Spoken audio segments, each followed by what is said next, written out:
Welcome back to Living in the PNW. We're back today with another great episode for all you guys. Yeah, and today we have a special guest, Jonathan Romano. He has been in the industry, also a huge player as a broker in the luxury industry. And we're about to take you through this neighborhood that's getting closer to done, but not quite there yet. So this year we have sold out on 9 homes in this community, and you'll get a lot of follow-through images and just the development of this community. But we have 6 under construction and 4 more to go for the summer of 2025. So we'll be opening up in spring of 2025, so we look forward to seeing you here in this community. We got 9 out of 24 sold here at the Lakeview development here in Vancouver, Washington. So let's take a closer look.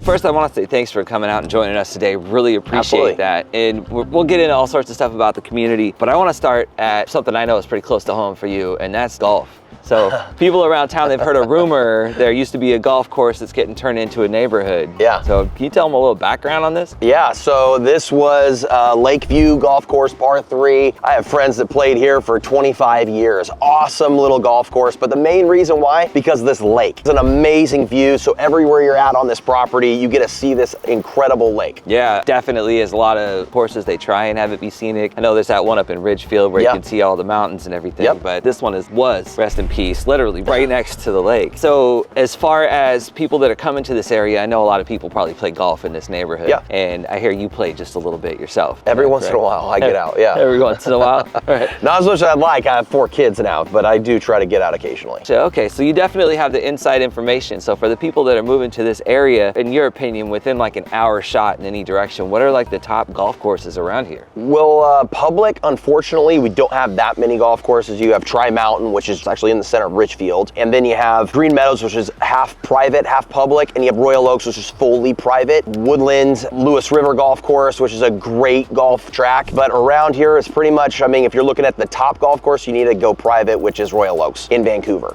Absolutely. Yeah, I hear a lot about that. There's always events going on there and a lot of community tied in. Great place to meet people, great place to be able to not just play golf, have an amazing meal as well. So it's a golf course and a world-class restaurant. And so we appreciate that information. All the folks at home definitely do too, because a lot of people that are looking at this lake and they want to come here for all the nature, they also want to know, okay, where's the recreation? What's so great about this little community that you guys have here, and there's only a few houses left from, as what I understand, is this is a great paddleboarding lake. So you have no motors allowed. So as a paddleboarder, the most annoying thing is to be on a lake and have a boat come flipping by and you got to hold on to your paddleboard. And literally it's just 50 steps down here and you're on the lake. And it's not even a tiny lake either. This one is massive. Huge. I mean, this makes Trillium Lake look like a puddle, and Battleground Lake is like that's not even. It's like a drainage ditch compared to this. I heard they even do the dragon boat races out here. Yes, they do. Train out there. Yeah, you got high schoolers that do the paddleboarding races, or I don't even know what it's called. It's the rowing.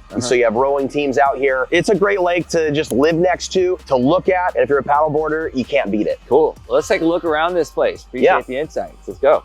Tell me a little bit about your background, how you got into this. I mean, I came through construction doing projects for the family as a little kid, and then one thing led to another. But what was your venture like? So this is my 20th year selling real estate and being in Clark County, you know, helping the community. One of the things that I absolutely love about it is you're helping people grow wealth through equity. And so by buying in a great neighborhood like this, by going to an up and coming location, you're able to help people literally create their biggest check ever when they sell their house and they get to see that how much equity they have. So that's always been a massive reason why I love what we do in real estate. We're able to build value like you guys are here in this neighborhood. You have an additional 24 homes that you're bringing to the community, and this type of home that you're building here is a demand that most neighborhoods don't. Builders are building the biggest homes they can build so they can profit the most dollar amount. This is like 95% of square footage is all on the main level. That is a huge value, and we don't have very much of that in Clark County. That's entirely true. I can see that most of the homes that are going in here have some type of next-gen living or multiple living spaces within it, so that families, as we're seeing that, they're moving closer and closer together. What are some of the trends that you're seeing in your career, and what's on the horizon for 2025? I love a single level living. I think we don't need bigger houses. I think we need smarter houses. And I think when you build in a home with more main level square footage,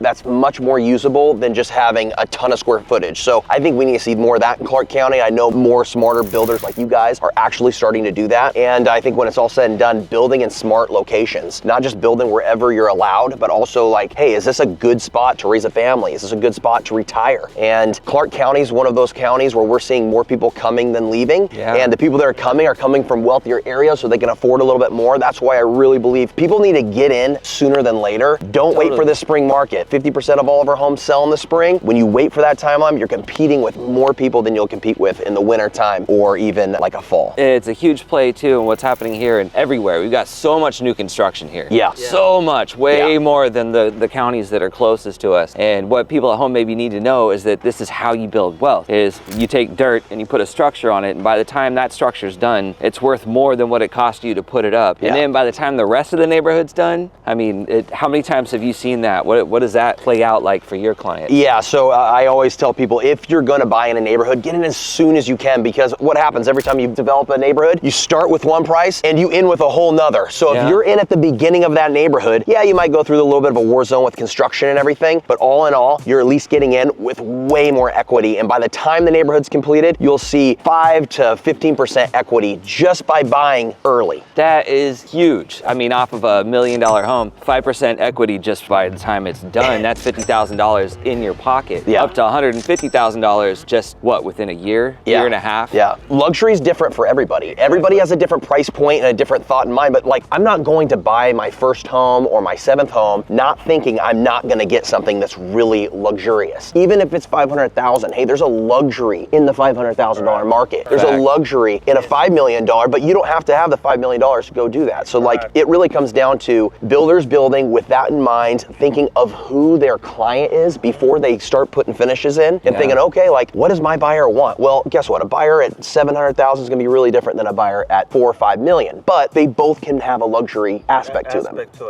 So I really believe in building for luxury across the board is extremely important, and then also keeping your client in mind before you guys start that build, because that's the person that's gonna live in it, gonna come back and give raving reviews or be like, I would never buy from those guys again. And we all know those builders, they come and they go, but we wanna sustain in Clark County. This is a small town and everybody in our industry pretty much knows everybody. And I think that's really important, to like high integrity, high build qualities, and we give people more than what they expect, and that's how you're gonna survive a long time regardless what the market's doing in this atmosphere. And I think the luxury aspect is it gives you the return of the money. When 5 years down the road you're selling it and it was a luxury, the value proposition is still there. But when you're buying a lower grade in 5 years, you have to renovate, and you come from a renovation, that's usually what happens, right? Because those people who are not spending the money on the front, then they have to spend it on the back end when they decide to sell it. Yeah, absolutely, because they're using cheaper materials, there's more wear and tear. They're taking the needs of people and considering them in the long term, and what's actually going to be best for the people that live in these homes. And I know a lot of people, one of their big concerns about buying is like, well, is it even built well? Like, do they even care about us, or am I going to be stuck with a lemon in the long run? And it's just good to hear that there's more builders out there and more people that are really pushing that envelope of making a better product, better materials that have a longer half-life. They'll be healthier for the people in the home. And it's getting harder too, because builders have gone up against, with COVID, pricing and materials have gone way up. So now it's like, how do we still provide a super high value? And these builders now need to know the materials better than ever, because some of these materials cost a lot more money, but they're not as sturdy and they won't last as long. So by finding the best materials for the best price that will actually give the buyer the best results so they can live in the home for 5-10 years without having to tear it out and remodel it, that's all equity more that they're going to have at the end if they work with a builder that knows what they're doing and provides that higher end value, that knowledge, not just how to build it, but also the materials that are the final, the lipstick on the house. Just off the top of your head, you guys included who are some of the top builders out there that people need to know about. There's different price points and styles that I really recommend different builders for. So there's like some builders that they're only going to build 3 or 4 homes a year, and that's all they're going to do. Their price point is going to be a little bit higher. We're talking about, $3 to $5 million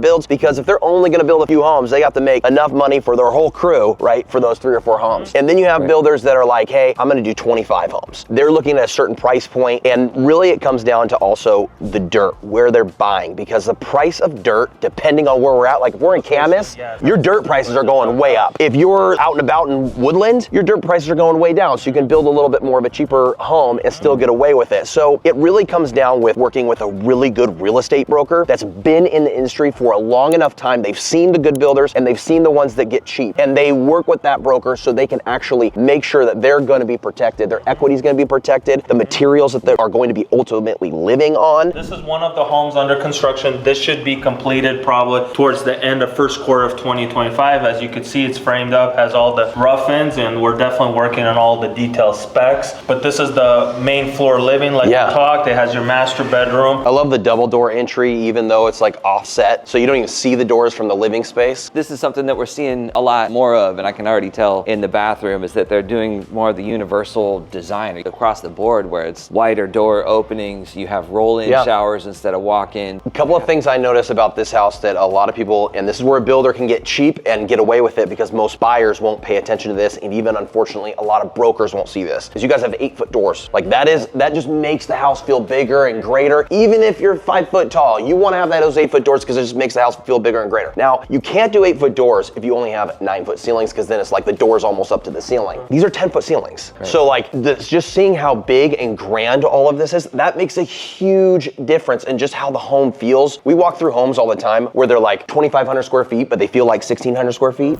But this, it's probably because of how tall it is and how open it is, the space will feel bigger than the actual square footage when it's done, and the nice natural light that you're gonna get because of that. It's a way better build. It costs more to do it, takes on more risk from a buyer standpoint or from a builder standpoint. But when you have a buyer that ultimately walks in and says, I don't know what it is about this house, but I really, really like it. Well, guess what? Their equity also is gonna really like it, because when it comes time to sell in 5, 10, 15 years, they're gonna have people banging the door down to buy it, and they're gonna pay top dollar. And again, those are the things you cannot fix later, right? The 8-foot doors, the higher ceilings.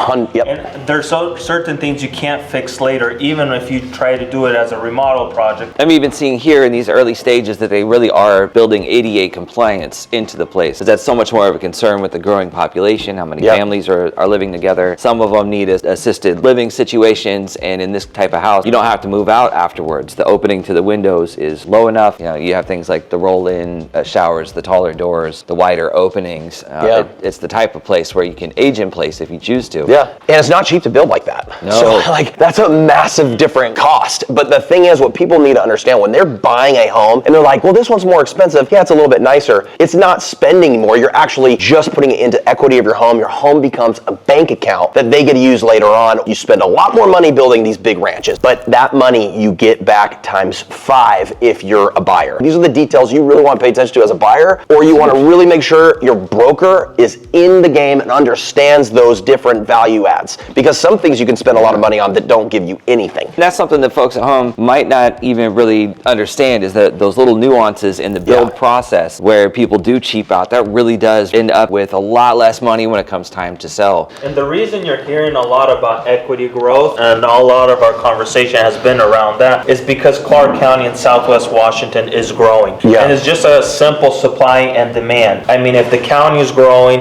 if people are moving in here, people want houses, and they can only build so fast, they can only develop so fast, but the demand is higher than the supply that is coming to the market. And that is one of the questions I wanted to ask you, Jonathan, because you have been specializing more in the luxury division. What are you seeing, I would say, in the last 5 years of why people with more capital are moving to the Southwest Washington? There's a lot of reasons people move. People move for tax reasons. People move for safety reasons. People move for schools. People move for their families. People move to move closer to family. People move to move away from families. But in Southwest Washington, what we're seeing a lot of people move, the reason why they're coming here, we're seeing the main locations coming to Southwest Washington right now are King counties, and the reason why a lot of their jobs since COVID have become remote, so they can work somewhere cheaper, go without all the traffic and the craziness that Seattle might provide, and still be close enough to have to go to a monthly meeting if they need to. So number 2 is Multnomah County. It is the second highest taxed county in the country. So you're getting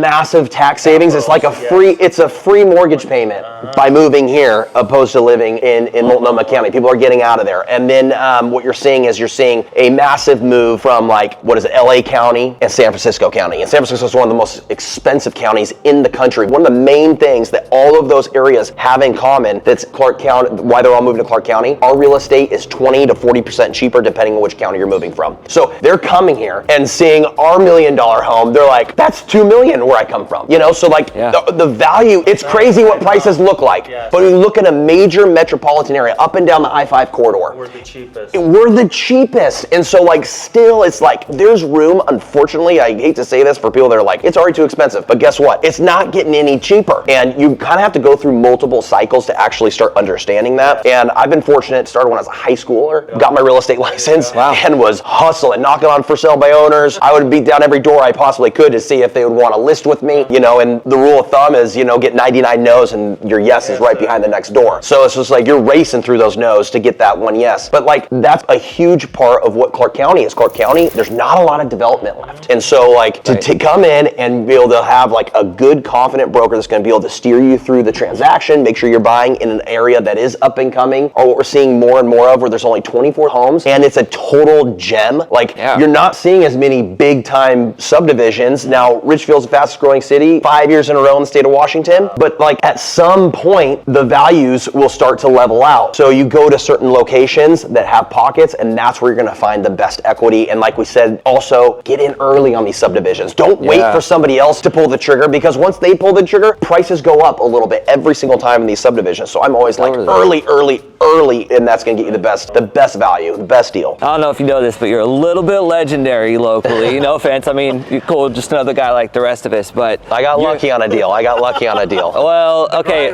Luck is what happens when preparedness meets opportunity. So rumor has it you sold the biggest one that there is in Clark County, the biggest sale that we've had here. Yeah, it was actually the beginning of this year. It was $13.5 million. And this is not a home with development. This was just a home, and it was insane. It took a lot of national and global marketing. A lot of people are like, man, I wish I had that listing, Let me tell you, I was 6 figures into marketing on this thing, and I was sweating it. But when it finally closed, it was pretty special. So yeah, like that was definitely one I will never forget. That is huge. And also that's a really different kind of house. Yeah. Like what's some of the main things that really differentiate that level of home versus maybe what we're seeing today? I met with the builder right away as soon as I knew I had an opportunity to take this listing down, and that builder basically went over all the different specs and the type of build that is. It's basically a commercial building. Steel beams through and through, so I mean you could have a hurricane hit it and it wouldn't touch it.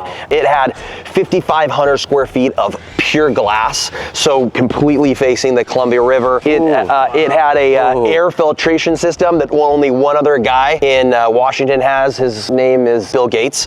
So like these type of features, and these are all like $1 million+ features just for those individual things. It had a mural that was painted by Alec Monops, and he is a famous painter. That mural was worth around $6 million. It was unmovable, so it came with the length of the bowling alley. Wow. So this house was just absolutely insane. And so marketing something like that is understanding it first, and then like getting your head into that type of buyer, and okay, who's the person that would say I have to have this home, and then just dropping it in front of those people on their Instagrams, on their direct messages. Social media is an amazing platform to do that because you can do it somewhat affordably, really target those guys. And we were able to target our exact buyer, and we still actually have a couple people that are still interested in that house. Wow. Crazy enough that we're looking for another $13 million+ home in Clark County, but there isn't any. So that was a super special thing. I mean, I'm so grateful for the owners to trust me with that, because they interviewed multiple brokers. They have multiple broker friends, and they were just like, hey, we've known you for a while. You're a crazy person, and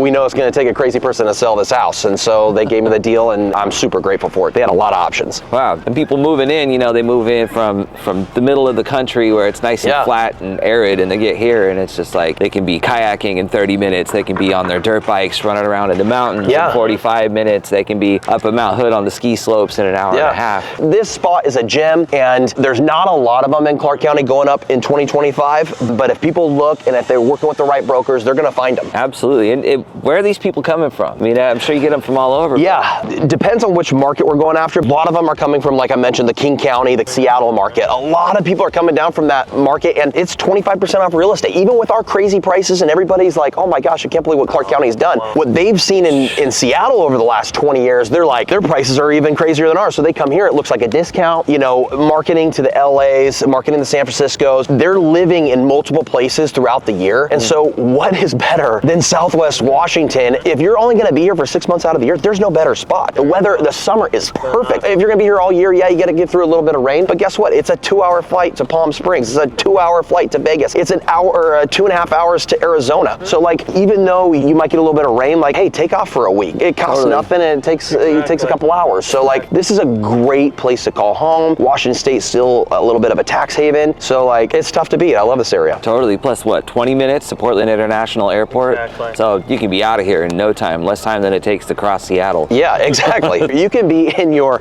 suite in Vegas by the time you can get there faster than you could actually drive to Seattle. Yeah. But it's got everything. You got the new waterfront that's just right down the road from here. And it is such a special place with all the restaurants, the hotels, you know, and Clark County's got the north side. You got Ridgefield that's finally starting to bring in some more commercial space with the Costco going up there. They got the huge, crazy casino. There's a lot of things to do now in Clark County. It's more of a destination spot, and prices will reflect that. Totally do. I'm so excited to see what's happening here right now and what's going on and going into 2025. Yeah. I know, David, you got a whole bunch of neighborhoods you're building right now, including this one. What's in the future for you guys? I mean, right now we have a lot of luxury real estate that's going to be hitting the market come springtime. So I've reached out to a bunch of the other top brokers like you guys and sharing what properties are going to be coming. And then we have some smaller subdivision stuff that we're going to be bringing to the market. Most of our stuff that would be developed like a 2026 right now, just because it takes a long time to get these projects up and going. This project, I mean, what was this? Started two and a half years ago. 2.5 years ago. And now finally people are able to move in and use it. So like, these things take a little bit of time, but this is the thing. Being in the know, talking to the brokers that kind of know what's coming is ultra valuable. It's really important that you do get in and buy in the locations that are going to appreciate. And that comes with knowing what's around you, what's going to be developed around you. And are those things that are going to be developed going to bring up the value, or are they going to take them down? Because a lot of our buyers, like when they buy real estate, they're planning on staying it for 5 or 10 years. So if you only know the 2-year plan, when there's time for them to sell, who knows what their value is going to be? So knowing the long-term plans for the county is massive. Thanks so much for tuning in today. We appreciate your time and attention, and we hope that we brought enough value in the content to you. If you have any questions on anything in the video or anything to share with us, put it in the comments below. And if you are thinking about relocating to the Northwest, we are your connection. Days, nights, evenings, weekends. Send us a message, send a text, a DM, bang on a log, send up a smoke signal. We're here for you when it comes to relocating to the PNW. And mostly I want to thank you, Jonathan, for coming and sharing. Yeah, thanks guys. Sharing all this knowledge with us today. You definitely passed on a lot of very valuable information that people at home don't get the opportunity to hear a lot. So that really is a huge value that you brought today. If you want to get tapped in with Jonathan, we'll make sure and put all of his info in the description below. Mostly Instagram is the place to reach out. So until next time, thanks for joining us. We'll see you in the next one.